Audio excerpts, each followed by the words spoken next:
اشہد ان ولی ولی اللہ، سب کو جان لینا چاہیے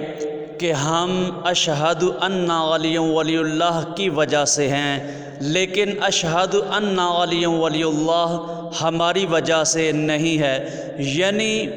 ہماری زندگی کی بقا اشہد ان ولی ولی اللہ کی وجہ سے ہے، لیکن اشہد ان ولی ولی اللہ ہماری وجہ سے نہیں ہے۔ جیسے حضرت امام خمینی رحمۃ اللہ علیہ نے فرمایا تھا کہ ہم عزاداری کی وجہ سے زندہ ہیں، ہماری زندگی عزاداری کی وجہ سے ہے، لیکن عزاداری کی بقا ہماری زندگی کی وجہ سے نہیں ہے۔ اشہد ان ولی ولی اللہ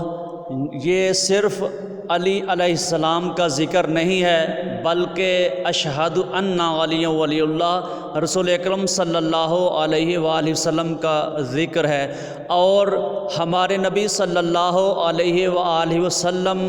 کو خطاب کر کے اللہ نے ارشاد فرمایا ہے وَرَفَعْنَا لَكَ ذِكْرَكَ، اے نبی ہم نے آپ کے ذکر کو آپ کی خاطر بلند کیا ہے، لہٰذا اشہد ان ولی ولی اللہ کی صدا کم نہیں ہوگی بلکہ زیادہ ہی رہے گی، زیادہ ہی ہوگی انشاءاللہ۔ اللہ نے قرآن میں ارشاد فرمایا ہے فَاذْكُرُونِی اذْکُرکم، کہ تم سب میرا ذکر کرو میں تمہارا ذکر کروں گا۔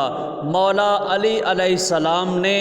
اپنی ساری زندگی میں اللہ کا ذکر کیا،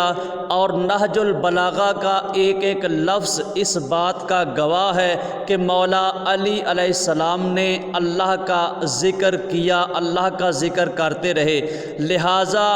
اب اشہد ان ولی ولی اللہ ختم نہیں ہوگا، کم نہیں ہوگا، یہ صدا ہر مسجد سے، ہر امام بارگاہ سے بلند اور بلند تر ہوتی رہے گی۔ ایک وہ زمانہ تھا کہ جب بہت کم مساجد سے اشہد ان ولی ولی اللہ کی صدائیں بلند ہوتی تھیں، لیکن ایک یہ زمانہ ہے کہ اب بہت زیادہ مساجد سے، بہت زیادہ امام بارگاہوں سے اشہد ان ولی ولی اللہ کی صدائیں بلند ہوتی ہیں، اور یہ صدائیں بلند ہوتی رہیں گی۔ دشمن لاکھ کوشش کر لے، اشہد ان ولی ولی اللہ کی صدا ختم ہونا تو دور کی بات ہے، اشہد ان ولی ولی اللہ کی صدا کم بھی نہیں ہوگی انشاءاللہ۔ اشہد ان ولی